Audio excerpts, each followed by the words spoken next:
It gives me great pleasure to welcome the legendary William Buhlman. William is one of the leading authorities on astral projection, out-of-body experiences, and his seminal book, Adventures Beyond the Body, has opened the minds of hundreds of thousands of people across the years. And William also invests a lot of his time teaching consciousness exploration at the famous Monroe Institute in Virginia. So welcome, William. It's great to finally meet you. It's a pleasure to be here. Thank you. So you're coming to London, and it's going to be the first time in 8 years, which is amazing. And you'll be presenting at the Gateways of the Mind conference, how out-of-body experiences can improve your life. So would you kindly just expand a little bit and just explain and outline the points that you'll be covering in your presentation?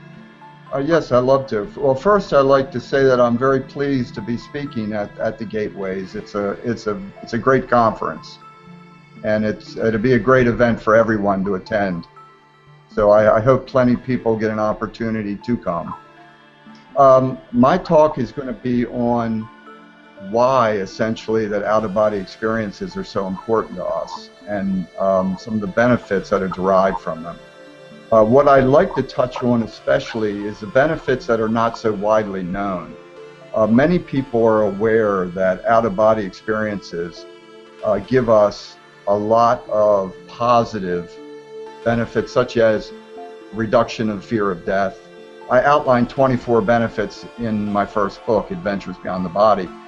But what I'd like to address in the conference is go into that much more deeply, into some of the benefits that are not so well known. For instance, this ability to obtain answers, because most people go through lives basically dependent upon beliefs, and their life is controlled by their belief systems. And out-of-body exploration gives us this ability to actually obtain the answers for ourselves, to go within ourselves, to explore our multidimensional self, to experience our immortality beyond the body by existing independently of the body. So, of course, the fear of death is often eliminated completely. Now, these benefits are well known, but there's other benefits that people are unaware of that I think that need to be addressed maybe a little bit more deeply. And I touch on it a little bit in my books, but I'll give you an example of it. In 2011, March, I was diagnosed with stage 4 cancer of the lymph nodes and tonsils. And I had to make some very fast decisions. I had a large tumor in my neck. And of course, I immediately had a neck dissection done, which is a pretty serious surgery. They open up your neck and remove lymph nodes. Plus, I had traditional therapies done. And what I discovered, though, during my healing process, I also had radiation done after that. So I proceeded with the traditional therapies of the West. But I also found that while I was recuperating, I began to have a lot of spontaneous out-of-body experiences. Now, granted, I'm familiar with out-of-body experiences because I've had them for 40 years and I knew what to expect. But these were a little bit different. I would spontaneously find myself in what can only be described as a healing environment. And it's difficult to describe. It was like a cube with no windows, a white cube, no windows or doors. And I found myself floating in there for days and days. Actually, this went on for 3 weeks because I was under medication, and I would find myself floating in this incredible healing environment. And this was not something I self-initiated. I want to be clear of that. This is something that just spontaneously happened. And I feel strongly that my out-of-body experiences gave me an opportunity, in a sense, to assist in my healing process. Now, I'm not saying that this was the only thing that helped me, but I do believe firmly that my OBEs and my ability to be conscious during this experience it assisted me in the process of healing of my stage 4 cancer. And the healing occurred in a very, very rapid period of time. My point is that this subject is often overlooked, that once we leave our bodies, we're entering into a more subtle reality. We're entering into our energy substructure, so to speak. Many people call it the astral body. This is a substructure of matter. This is where all disease begins anyway, because all things begin inwardly and then flow outward into matter. So everything is energy first, and then slowly manifesting. Not only our physical life, but also our, let's just call it, diseases. So I feel strongly that being able to have out-of-body experiences, conscious out-of-body experiences, we are able to tap into that healing source, because healing comes from within. The surgeries just removed my tumor and gave me an opportunity to begin to heal myself inwardly. That's how I view it. And this is a subject that's rarely discussed. And I have received dozens and dozens, probably over 100 letters in the last 20 years from people who have discussed other healing opportunities that have occurred during their out-of-body experiences. And it's very seldom discussed because, of course, we don't have physical proof of it. But people are very adamant in their letters to me that this is exactly what happened. And many of them, looking back, describe scenarios like I experienced, where they were just spontaneously found themselves in a healing situation. And this, I feel, is a subject that's overlooked, and it's really important because we have the ability to consciously tap into this inner part of ourselves through out-of-body exploration and connect with this natural process of healing, which always comes from within. Because out-of-body experiences obviously will take us into the more finer vibratory part of ourselves, and this is where true healing is found. So I feel is one subject I plan to cover at the conference. Another is this concept of manifestation. Very few people realize that when you have out-of-body experiences, you're moving into the, let's just say, the less dense substructure of matter. I look at matter as the thin epidermis level of reality. And during an out-of-body experience, we're actually moving inward. We're shifting our consciousness to a less dense part of ourselves. And because of this, we obtain a much broader vision of reality, which is incredibly important. We tap into this extra dimension, this extra dimensional part of ourselves. And one of the things that I found that, again, is very rarely spoken of is the fact that all reality comes from within and moves into density into the physical world. So our thoughts are essentially creating reality. And it begins on the inner dimensions of reality. And as we reinforce our thoughts, these thought forms, as they are, slowly manifest into matter.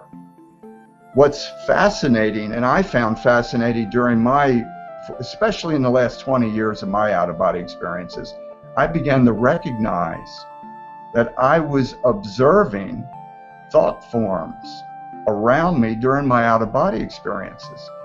And it took me over a decade to realize that these were the beginning energy forms of my own reality.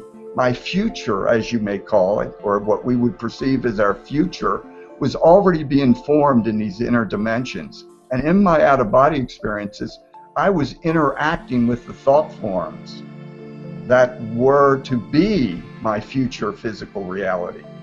So that opened the door to an incredible potential for all of us, once we realize this and take advantage of it and begin to control our out-of-body experiences to some degree. We have the ability to not only observe these thought forms, but to actually, in a sense, adjust them, manipulate them energetically. And some people think, well, this sounds kind of crazy, but this is exactly what the shamans have been doing for 10,000 years when they go in the altered states. It's nothing new. I'm just presenting it in a different way. A shaman moves into an altered state either through maybe a plant medicine or some other meditative stance, and they alter reality. They heal people. They provide insights into the future of the individual, etc. What are they really doing? They are impacting, interacting in the subtle thought forms that are around the person. And by they're making energy adjustments to that person through their rituals, etc. For instance, I've been to Peru. I've had many ceremonies for shaman ayahuasqueros in Peru, and they use feathers. Externally, you see them moving energy physically. But once you see what they're doing, they're shifting energy fields within the person and adjusting their energy field. So we can do the exact same thing if we begin to control our out-of-body experiences, which is amazing. We have the ability to not only observe our potential, let's just call it physical future reality, but we can impact that reality. Just like we can impact health issues, like I just mentioned about.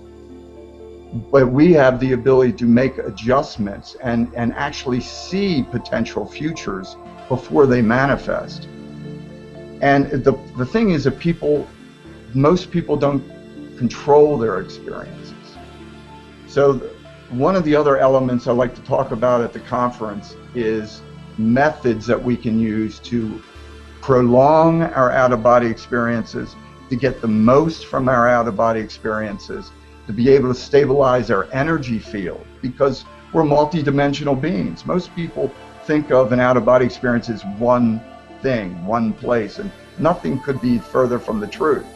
When you have an out-of-body experience, you're entering a multidimensional continuum, and it's up to us to stabilize our energy field and to stabilize our thoughts.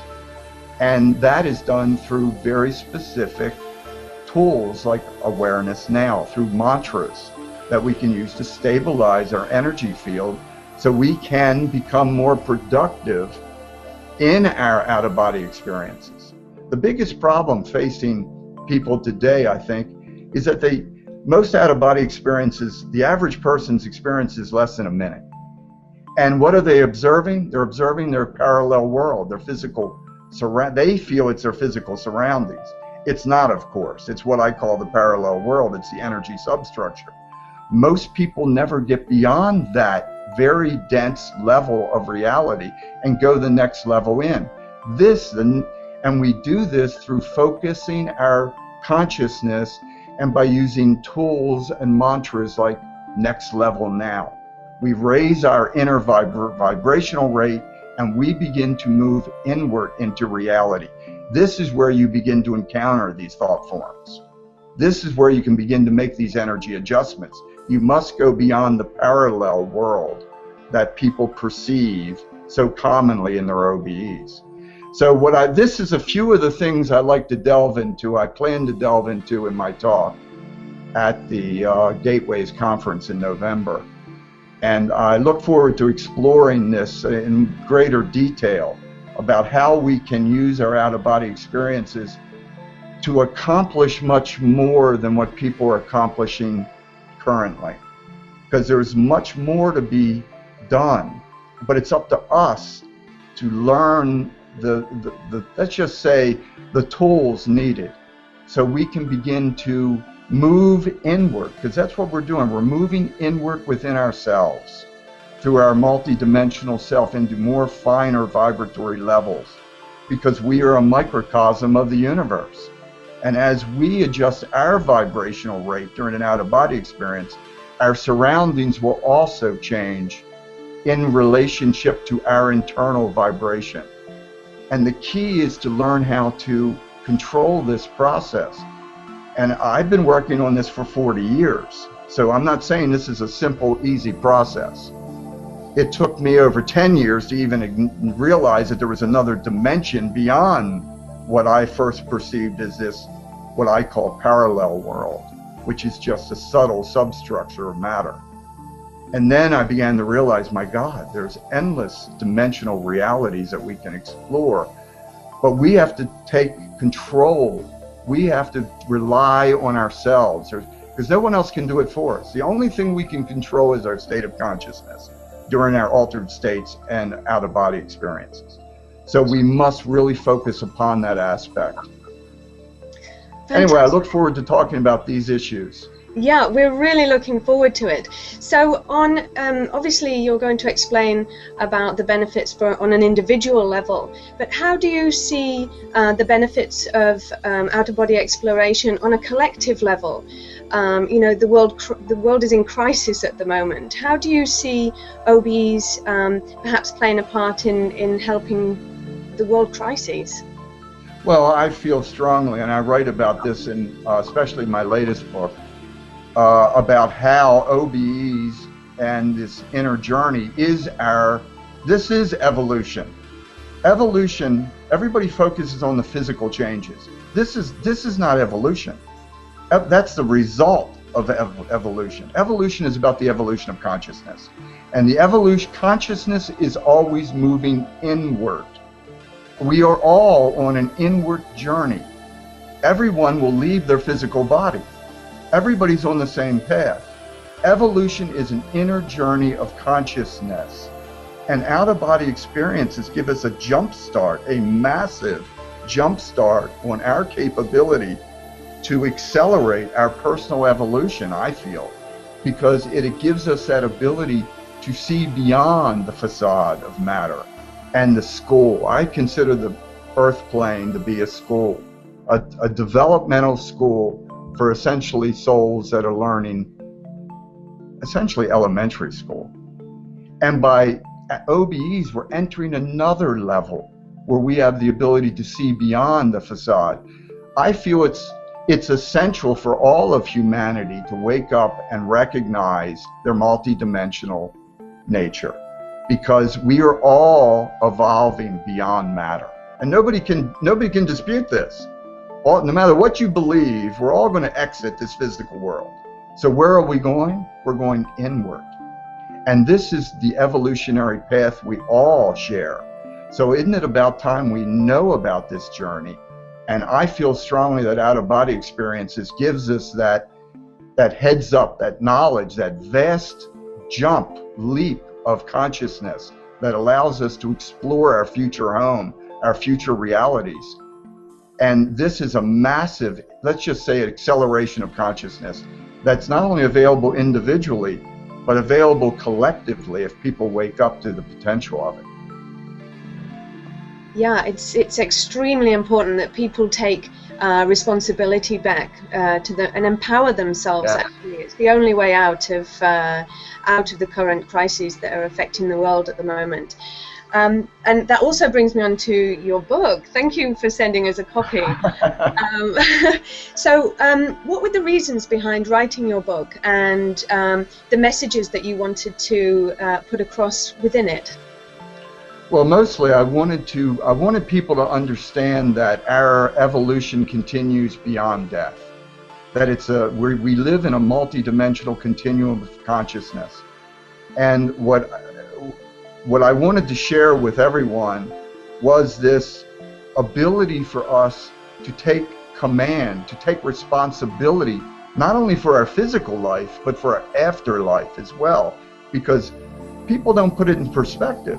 This part of our journey on the physical world is just a tiny, tiny fraction of our continuing journey of consciousness. And people have a tendency to think it's done when it's just beginning. So I wrote a story on page 11. My main character dies, and the rest of the book is in the afterlife, where he continues his journey of inner exploration of consciousness, of his inner acceleration of his ability to explore himself and this multi-dimensional continuum. So I felt it was critically important that people be aware that this self-responsibility that you just referred to continues. We're not a victim. We make choices not only in the physical world, but in the non-physical world that will impact our evolutionary cycle. In other words, many people will experience a very consensus reality heaven when they first die. They will reunite with their soul group, and unfortunately they stop their journey there because they think, oh, I'm in heaven. It's so much more pleasant in the physical world. They were told by their religions this is heaven. Nothing could be further from the truth. This is one-dimensional reality of a spectrum of millions of realities that exist. And people, just like people in the physical world, lock themselves into a very cloistered, limited reality here in Earth. They do the same in the afterlife, I've found, through my out-of-body experiences. People remain limited. I wanted to open, my real hope is that it will open people's minds to this concept that, my God, I have this vast universe to explore even after I die, and that death is nothing. It's just a transition to a less dense energy body. That's all that death is. It's a transition, that's all. And there's no end point. And I have the ability to continue this journey of consciousness. And I'm going to take advantage of my opportunity here. And that's what the book portrays graphically. One man's search for answers after death. And he doesn't settle for the consensus beliefs of his peer group. He breaks free from that and finds that there's many other dimensional realities and opportunities for personal growth that extends way beyond anything he ever perceived possible. And I wanted to provide that, let's just say, in a sense, it's a training manual. That's what I meant it to be, a training manual of consciousness, not only now, but after death, about what we're capable of doing, and that we're no longer limited by these silly consensus beliefs that now dominate our, not only religious beliefs, but even this belief that of what we are, this belief that we're a hunk of flesh. Because out-of-body experiences prove that the biological body is just another very brief energy body that we're using. And we move on to other realities and other energy bodies that are all part of us. In other words, we wake up to our true potential. And it's very exciting. Our journey, our collective journey is very exciting because it opens us to unlimited possibilities and potential. Well, I mean, in the West, we don't really deeply talk about death. So I think the message in your book's really important because everybody has a fundamental fear of death because of the way we live in the West. So I think it's great that it's kind of just, you know, being spoken about and written about in a more open way. So the more we learn about that death is just a transition, the better. Right, because fear, imagine the limits that people place upon themselves when they approach death in our society in such a fear-based way. Most people have no concept of what comes next. They just have a bunch of beliefs that they cling to desperately. But unfortunately, many of these beliefs don't reflect reality on any level. And wouldn't it be, it's so much more enlightening. That's to approach this process in a much more open way.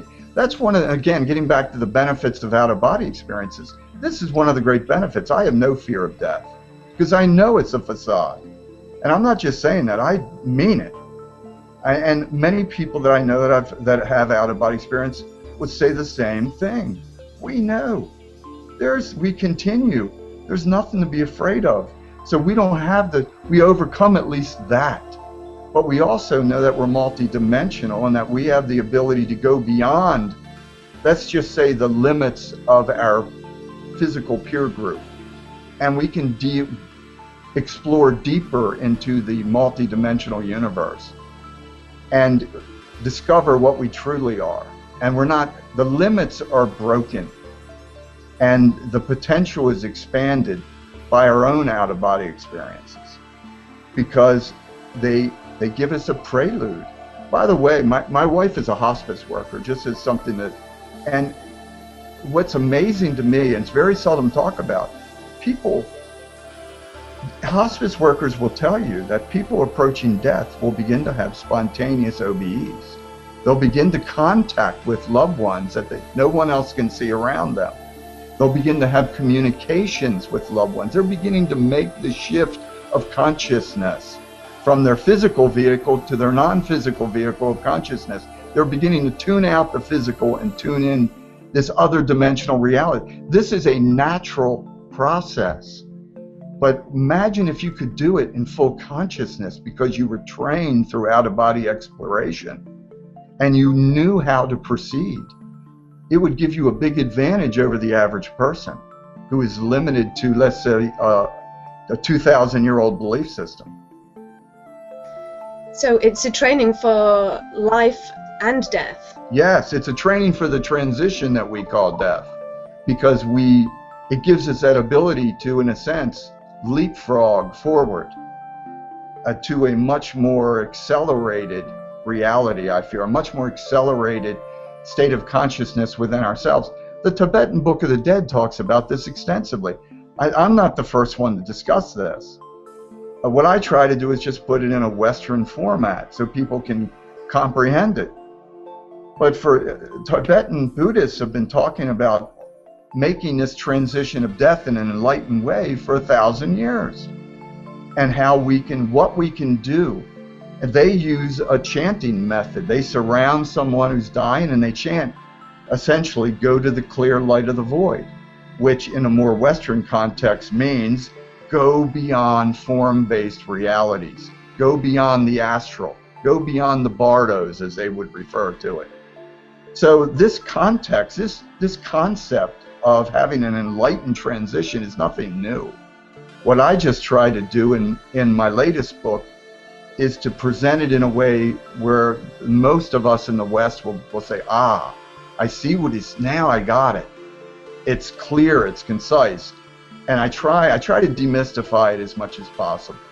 That's really one of my goals in all my writing, is to demystify OBEs and hopefully the transition of consciousness that we call death.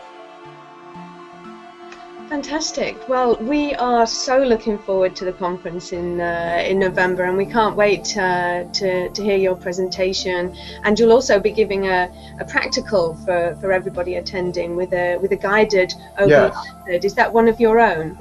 Yes, I'll be doing one of my guided meditations that I would use, and I do a 6-day workshop at the Monroe Institute, and I'll be doing one of my meditations that I would normally use during my workshops at Monroe. So it should be interesting. Yeah, excellent. Well, thanks again, William. Thank you for sharing all your information, and we really look forward to seeing you in November, and thank you for your time. Oh, it's been a pleasure. Thank you. Okay, bye. Bye-bye.